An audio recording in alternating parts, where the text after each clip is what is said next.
ध्यानाभ्यास के इस सुखदायी अनुष्ठान में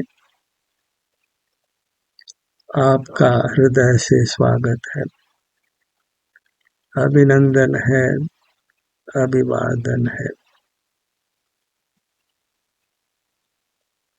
ध्यानाभ्यास के लिए कृपया अपने नेत्रों को बंद कर लीजिए।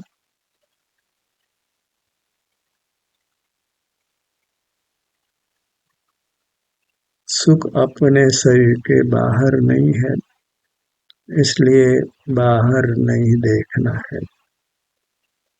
सुख दुख अपने शरीर में ही होता है, ये हमको अच्छी तरह अनुभूत है।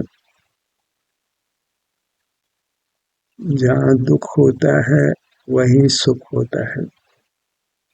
जैसे बाहर जिस पुद्गल में दुर्गंध होती है तो सुगंध भी पुद्गल में होती है।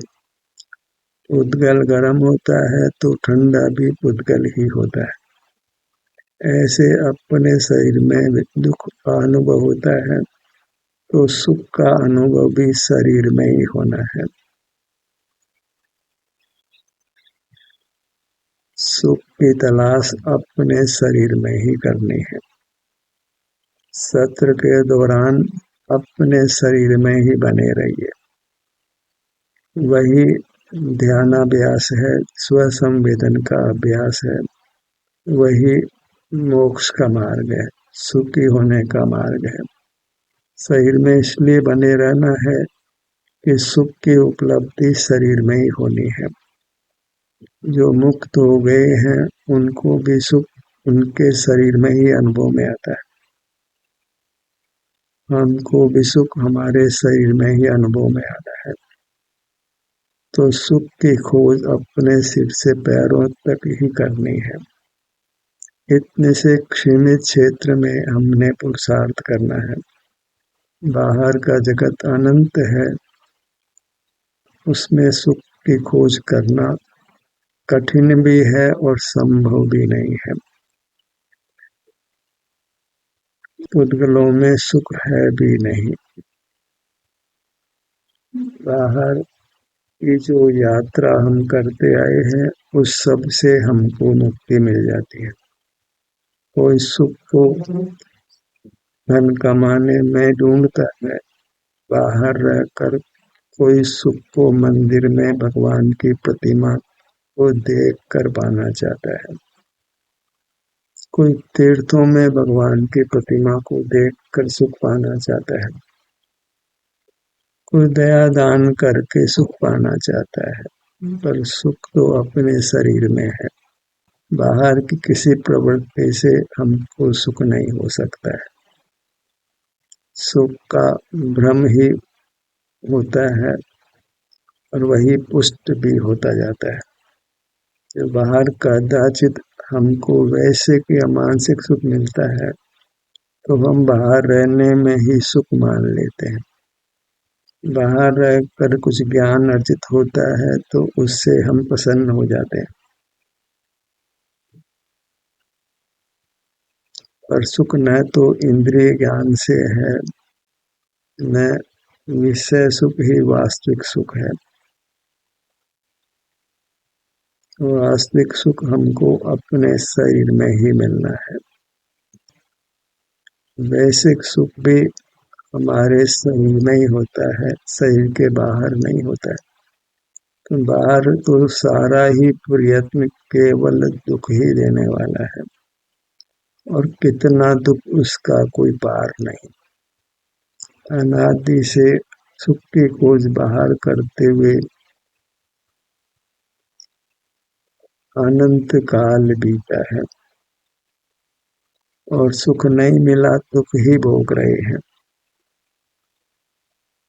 क्षुधा, त्रसा, निहार, निद्रा, रोग, जन्म मरण आदि दुखों की लिस्ट बहुत लंबी है। तो अपने शरीर में रहिए। तो फिर बाहर रहने से जो हम नाना प्रकार के दुख भोगते हैं उन सब से मुक्ति होती है। मोक्ष मार्ग कितना, इस शरीर में रहने जितना। अपने शरीर में उपस्थित रहना इतना ही मोक्ष का मार्ग है। यही संन्यास है, यही दीक्षा है। इसी से जीव को सुख की प्राप्ति होती है, सुख में वृद्धि होती है और सुख की पूर्णता होती है। शरीर में रहना है तो अभी शरीर के किसी भाग में ही रह पाते हैं। एक सहज स्थिति है जो कर्म के संबंध से हमें प्राप्त है और किसी एक भाग में भी हम ठहर नहीं पाते हैं। ऐसी ही कर्म की स्थिति है। शरीर में विचरण होता हो, शरीर में कभी सुख की अनुभूति हो, कभी वेदना की अनुभूति हो, हमें बस शरीर में रहना है, यही सुख मिलना है, ऐसा दृढ़ता से निर्धार कर लीजिए। जो भी मुक्त हुए हैं वे इसी निर्धार से मुक्त हुए हैं कि मुझे शरीर में रहना है। वही स्वयं में स्थित होना है, स्वस्थ होना है। क्योंकि जो मूर्त शरीर में हमारा अमूर्त शरीर है वही हम हैं, वह अमूर्त शरीर ही मेरा है। इस शरीर में ही ये मैं हूँ, ये मेरा है, ऐसी बुद्धि करना है। इसी में अहम पना हो, इसी में ममत्व हो, इसी को हम अपने निधि माने, इसी को परमात्मा का रूप देखें। यही शरण भूति है। यह एक ही है, एक को पाना सुगम है। बाहर अनंत पदार्थ हैं, उनको कैसे पाया जा सकता है। पर को तो एक को भी पाना संभव नहीं है क्योंकि सर्व द्रव्यों की पृथकता है। एक द्रव्य को दूसरे द्रव्य की प्राप्ति नहीं होती है। हमें प्राप्त करने की वांछा से बहिर्मुख रहकर नाना दुख भोगते हैं। इंद्रिय ज्ञान में ही बाह्य पदार्थों की आवश्यकता लगती है। अगर इंद्रिय ज्ञान नहीं हो तो किसी बाह्य पदार्थ की आवश्यकता नहीं होती। हम अपने शरीर में रहते हैं तो सुख का अनुभव होता है और दुख का अनुभव नहीं होता। वही मोक्ष का होना है। तो मोक्ष की कामना की पूर्ति अपने शरीर में रहने से होती है। शरीर में रहने से ही हम परमात्मा होते हैं। परमात्मा का दूसरा नाम कायस्थ पिंडस्थ देहस्थ कहिए। वे अपनी काया में अपने आभ्यंतर मूर्त शरीर में स्थित है। उनको इंद्रियां नहीं है, इंद्रिय ज्ञान नहीं है। मूर्त पदार्थों से कुछ भी संबंध नहीं है। नास्ति सर्वोपि संबंध है पर द्रव्य आत्म तत्वयो। हमारा तो इंद्रिय ज्ञान के कारण पर पदार्थों से कथनचित संबंध बन जाता है। पर जो परमात्मा मूर्त पदार्थों के ज्ञान से रहित हो गए हैं, उनको किसी बाह्य पदार्थ के साथ किंचित भी संबंध नहीं होता। जो परमात्मा को मूर्त पदार्थों का ज्ञान होता है ऐसा मानते हैं, उनको मोक्ष मार्ग की कुछ भी खबर नहीं है। वे मोक्ष मार्ग से अत्यंत अजान है। अब जितने भी धर्मावलंबी हैं वे सब परमात्मा को मूर्त पदार्थों का जानने वाला मानते हैं। ऐसी परिस्थिति में हम आज के किसी धर्मावलंबी को मोक्ष मार्गी नहीं मान सकते। उनके पास कदाचित मोक्ष मार्ग का वेश तो हो, पर भीतर मोक्ष मार्ग बिल्कुल नहीं है। मूर्त पदार्थों का जानना तभी होता है जब हम बहिर्मुख होते हैं, अपने शरीर में नहीं होते हैं। वही संसार का स्वरूप है। तो मोक्ष और संसार को हम एक ही कर देते हैं, दोनों का भेद ही समाप्त कर देते हैं। जैसा संसार वैसा मोक्ष। संसार में थोड़े मूर्त पदार्थ जानने में आते हैं, तो मोक्ष में सारे जानने में आते हैं। हमारी दुर्गति सीमित है और परमात्मा की दुर्गति असीम है। थोड़ा मूर्त पदार्थों का ज्ञान ही हमको आकुल व्याकुल करता है। तो सारों का ज्ञान हो तो क्या हो, भूत का भी ज्ञान हो, भविष्य का भी ज्ञान हो, तो दुखों का कुछ भी अंत नहीं। जीव को केवल अपने सीमित क्षेत्र का ही एहसास सुख से हो सकता है। बाहर भी हम सीमित क्षेत्र का ही ज्ञान कर सकते हैं। अनंत का ज्ञान हमको नहीं होता है, किसी को नहीं हो सकता है। अनंत ज्ञान मोही जीव की, अज्ञानी जीव की कल्पना मात्र है। तो अनंत का पार नहीं पाया जा सकता है। पदार्थ अपने में पूर्ण है, अपनी पर्याय को वह स्वाधीनता से कर सकता है। हम सुख स्वभावी हैं, तो सुख की पर्याय को हम स्वाधीनता से कर सकते हैं। किसी सहाय की आवश्यकता नहीं, बस मैं सुख स्वभावी हूँ। और जहाँ सुख स्वभाव है वहीं उपस्थित होते हैं, तो सुख का अनुभव होता है। सिर से पैरों तक ही सुख स्वभाव का विस्तार है। अपना शरीर उतना ही सुख का विस्तार है। तो अपने शरीर में रहना वही सुखी रहना है। इतना सुगम हो गया मोक्ष का मार्ग, सुखी होने का मार्ग अपने शरीर में रहना है। और अभी किसी भाग में ही रहते हैं और उससे हम वीतराग रहते हैं। और जहाँ वीतरागता है वहाँ आकुलता नहीं है। वैश्विक सुख दुख, मानसिक सुख दुख नहीं है, निराकुलता है। रागादि का नहीं होना ही निराकुलता है। वही वीतराग जैन शासन है, जहाँ जिनेंद्रपना है, मूर्त का जानना नहीं है। अपने अमूर्त शरीर के सुख दुख का एहसास है, संवेदन है। ऐसा जिन शासन हमारे हृदय में जयवंत हो। इसी जैन शासन का आज रूप बिगाड़ दिया गया है, क्योंकि हमने जैन शासन को बहिर्मुख रहकर जानने का प्रयास किया है।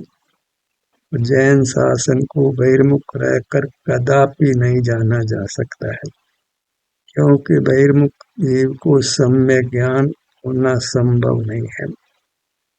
क्योंकि सम्यक ज्ञान स्वसंवेदन पूर्वक होता है। संवेदन नाम दर्शन का है, आत्मदर्शन का है। दर्शन पूर्वम ज्ञानम, दर्शन से ही ज्ञान होता है। तो हमको भी ज्ञान कदाचित पाया जाता है, मिथ्या या सम्यक। वह इसीलिए पाया जाता है कि हमको शरीर का एहसास होता है। एक भी जीव ऐसा नहीं है जिसको अपने शरीर का एहसास नहीं होता हो। अपना विस्तार सब जीवों को बिना अपवाद के अनुभव में आता है। जहाँ जितना विस्तार है वहीं ये मैं हूँ, ऐसी अनुभूति सब जीवों को निरपवाद रूप से होती है। अपने शरीर में सुख दुख का अनुभव जीवों को होता है। मेरे शरीर में दर्द है, आराम है, ऐसा सब जीव अनुभव करते हैं। उस समय इंद्रिय ज्ञान नहीं होता है। इस संवेदन के बल से ही जीव विकसित ज्ञान प्राप्त करता है। हम पंचेंद्रिय संगी हो गए हैं। दर्शन से ज्ञान की उत्पत्ति होती है, और दर्शन ही करते रहें तो फिर पूर्ण सुख हो जाता है, ज्ञान नहीं होता है। दर्शन छोड़ने पर ज्ञान होता है। दर्शन नहीं छोड़े, स्वसंवेदन नहीं छोड़े, तो फिर केवल सुख होता है। ज्ञान नहीं होता है। ऐसी वस्तु स्थिति है जिसका हमको निर्धार करना है। दर्शन से छूटने पर ज्ञान होता है, स्वरूप से च्युत होने पर ज्ञान होता है। अपराध की स्थिति में ज्ञान होता है, स्वरूप च्युति अपराध है। ज्ञान अपराध का फल है। निरपराध रहने पर अर्थात स्वसंवेदन रूप रहने पर ज्ञान नहीं होता, सुख होता है। ज्ञान विभाव है, सुख स्वभाव है। इस प्रकार हम यथावत तत्व निर्णय कर लेते हैं तो फिर सहज ही हम शरीर में उपस्थित रहते हैं। सुगमता से, सहजता से, सरलता से हम शरीर में स्थित रहते हैं। स्वसंवेदन रूप मोक्ष मार्ग होता है। अंतर में विचरण भी एकदम सहज होता है, कुछ विकल्प नहीं होता। यहाँ तक कि अंगों के नाम का विकल्प भी नहीं होता, अंगों का संवेदन हो जाता है। इसलिए अनुभव से होने वाले सम्यक ज्ञान का स्वरूप बताया जाता है। अनुभव से बराबर ये ज्ञान हो जाता है कि सुख अपने में है, अपने शरीर से बाहर बिल्कुल नहीं है। तो ऐसा विकल्प भी उत्पन्न होता है कि शरीर के बाहर सुख को नहीं ढूंढना है। जब शरीर के बाहर सुख है ही नहीं तो बाहर देखना ही नहीं है। बाहर देखना स्वतः ही बंद हो जाता है, फिर अपने शरीर के संवेदन रूप ही रहता है। जैसा भी संवेदन मिले बाहर नहीं रहना है। सुख तो मिलना भीतर ही है, तो बाहर रहने का तो प्रश्न ही नहीं है। शरीर में ही रहना है, हर परिस्थिति में शरीर में ही रहना है। आराम है तो शरीर में रहना है, वेदना है तो भी शरीर में ही रहना है। ऐसा दृढ़ निर्धार होता है, उसके बल पर जीव फिर शरीर में रहता है, शरीर में ही निवास करता है, शरीर में ही विचरण करता है, और वह सब सुगमता से होता है। अनुभव से ही ज्ञान होता है, इसलिए अनुभव करने पर ही भजन दिया जाता है। अनुभव नाम स्व संवेदन का है। शारीरिक सुख दुख की जो भी स्थिति है उसका अनुभव करने का है, क्योंकि संवेदन सुख उनकी पर्याय का होता है। मार्ग स्व संवेदन रूप है, इसीलिए अन्य चेष्टाओं का निषेध किया जाता है। कोई मंत्र जपता है, कोई श्वासोच्छ्वास देखता है, कोई धड़कन देखता है, कोई खड़कन देखता है, कोई बदन को हिलाता है, सूर्य की रोशनी अपने भीतर कल्पित करता है, कोई बाहर किसी रोशनी पर उपयोग एकाग्र करता है, किसी मूर्ति पर उपयोग एकाग्र करता है, किसी व्यक्ति विशेष पर अपने उपयोग को एकाग्र करता है, या निरंतर शास्त्र अभ्यास ही करता है, परमात्मा की पूजा करता है, परिक्रमा लगाता है, पहाड़ों पर चढ़ता है, जो नाना प्रकार की चेष्टा करता है, मोक्ष मार्ग में उनका अत्यंत निषेध किया जाता है। ध्यान नाम सुख की तलाश अपने भीतर करना है, तो सुख की जो भी अवस्था है आराम या वेदना रूप से बस उसको भोगना है, और समभाव से भोगना है, क्योंकि इससे परे हमको जाना नहीं है। जब शारीरिक सुख दुख को नहीं भोगेंगे तो फिर बाहर आना होगा, बाहर तो सुख बिल्कुल नहीं है। मूल पदार्थों में सुख नहीं, अपने बाहर सुख दुख होता नहीं है। सुख दुख की सीमा अपना शरीर है, तो अपने शरीर से बाहर तो जाना ही नहीं है। ऐसा तो दृढ़ निर्धार कर ही लेना है, उसमें तो कोई चूक करना ही नहीं है। जहाँ निश्चय नहीं है वहाँ फिर प्रवृत्ति नहीं हो सकती है।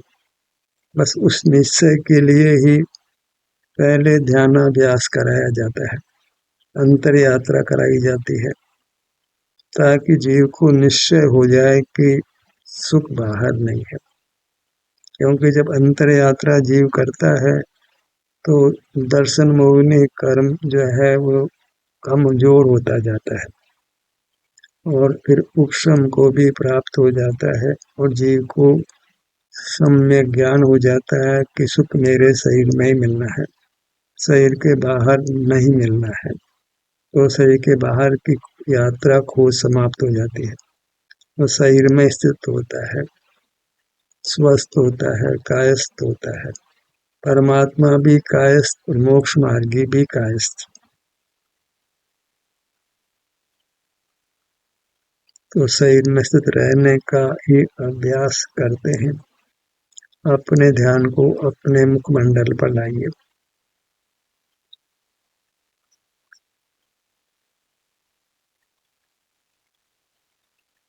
मुखमंडल के नाना विभाग करिए। क्योंकि वृत्ति अभी चंचल है तो चंचल वृत्ति के अनुरूप ही हमको अंतर में विचरण करते रहना है, वस्तु स्थिति का विरोध नहीं करना है। वृत्ति चंचल है तो हमको एक जगह ठहरने का आग्रह नहीं करना है, वह आग्रह सफल भी होना नहीं है, केवल आकुलता ही होनी है। सिर के भाग पर आइए। मार्ग को सहजता से लेना है, तो काम वही होता है जो सहजता से होता है। जबरन कोई काम नहीं होता है, न बल का प्रयोग पर के प्रति करना है, न अपने प्रति करना है। ललाट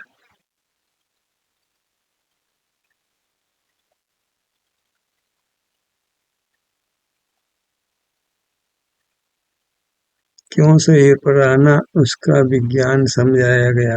कारण कि जीव को पहले ही अंतर यात्रा कराएं तो वह अंतर यात्रा करने को तैयार ही नहीं होता।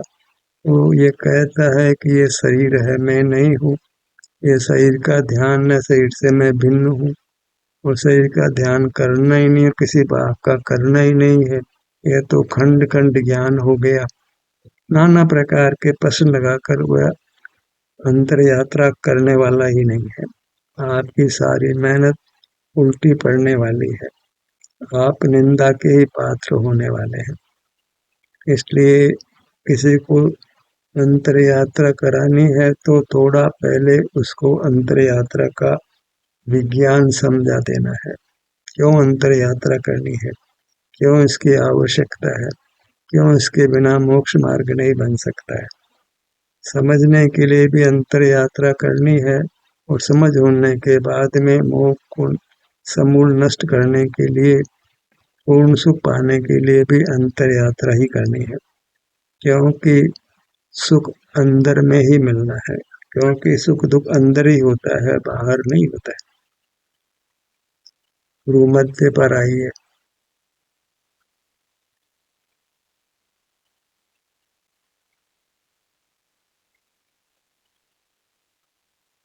कहने की आवश्यकता नहीं, जब जीव अपने किसी बात पर आता है तो दर्शन मोह कर्म मिथ्यात्व कर्म गलने लगता है और इसी क्रम में उसको सम्यक ज्ञान हो जाता है, अंतर यात्रा का महात्म्य समझ में आ जाता है। यही मोक्ष मार्ग है, इसी से मोक्ष होना है। बाहर रहने से कहीं कुछ भी सुख मिलना नहीं है, क्योंकि सुख दुख अपने में ही होता है, अपने बाहर नहीं होता है।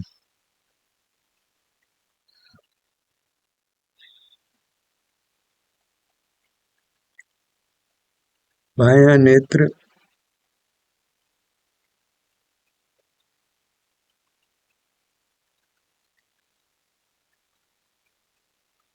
दायां नेत्र अपने शरीर के किसी भाग पर आकर हमको वहाँ आराम या वेदना की स्थिति का अनुभव होता है, उसको हमने समभाव से अनुभव कर लेना है। करना कुछ नहीं, बस शरीर में ही रहना है। जैसा भी अनुभव हो उसको स्वीकार करना है, क्योंकि स्वीकार नहीं करते हैं तो शरीर के बाहर आ पड़ते हैं। बाहर तो सुख है ही नहीं, वो तो अनंत काल भी बाहर रहे तो मिलने वाला नहीं है। सम्यक ज्ञान भी होने वाला नहीं, समझ भी सच्ची होने वाली नहीं, ब्रह्म में ही जीना है, तो ब्रह्म का फल तो अनंत संसार है। बायां कान,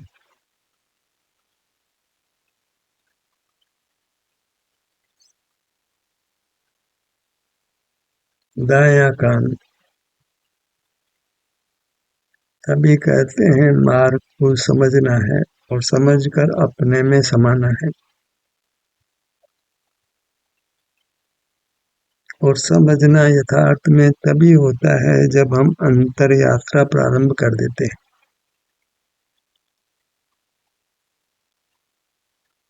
ये निज में विहार है, अपने में विचरण है, अतीन्द्रिय सुख दुख का भोग है, इंद्रिय जय है। नासिका,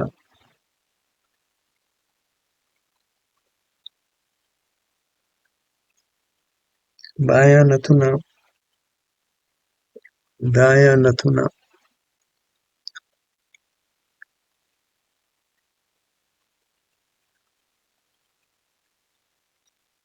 दोनों होठ,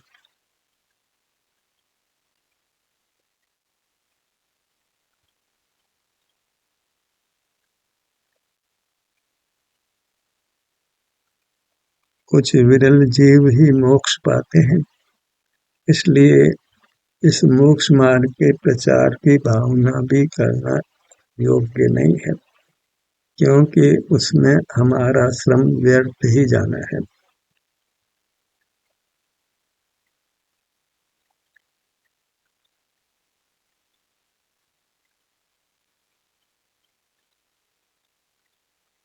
मुख के भीतर ऊपर की दंत पंक्ति, नीचे की दंत पंक्ति,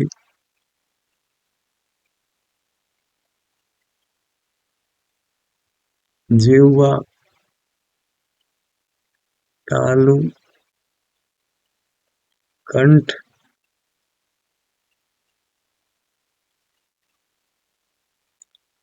पूरा मुखमंडल।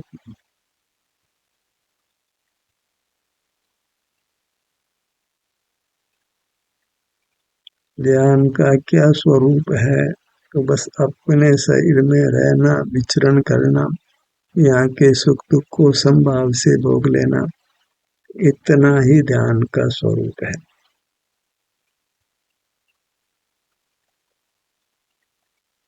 क्योंकि जीव इतने मात्र से संतुष्ट नहीं होता है, तो फिर सहज इसका विस्तार करना पड़ता है।